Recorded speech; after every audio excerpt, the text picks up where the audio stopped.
এক সময় ছিল যখন ঘরবাড়ি নেমপ্লেট থেকে শুরু করে দোকানের বিজ্ঞাপন, এমনকি নির্বাচনের প্রচারে ব্যবহার হতো হাতের তৈরি সিল। স্টিলের ওপর কারুকার্য খোদাই করে তৈরি করা হতো টেনসিল, যা পরে রং দিয়ে ছাপানো হতো বিভিন্ন জায়গায়। আগে এই কাজটা অনেক চলতো, ব্যাপকভাবে চলতো, মানে এমন চলতো মানে সময় দিতে পারতাম না কাজের মধ্যে। খাওয়ার সময় এক গ্লাস পানি দিয়ে খাবো, এই সময় হতো।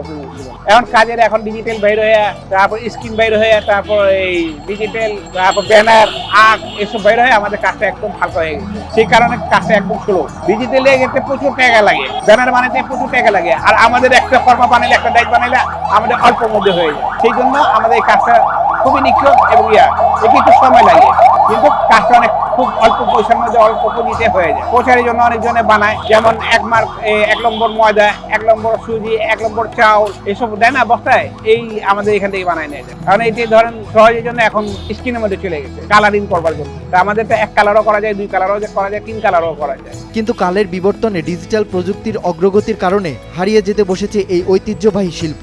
এটা আমি শিখছি আমার আব্বা থেকে, আমার আব্বা শিখছে আমার দাদা থেকে, আমার দাদা শিখছে তার আব্বার থেকে। এরকম করে আমাদের বংশগত এই আমার কাজের পেশা। এটা এই ডাইসের নাম হলো টেনসিল বলে। অনেকে রাত্রে ছাপা দেয়, মানুষের ওয়াল নষ্ট হয়ে যায়, রং উঠাইতে পারে না, সেই জন্য এটাকে রাত্রে অনেক করে চুপে ছাপা দেয়, সেই জন্য এটার নাম দিচ্ছে টিকা মারা।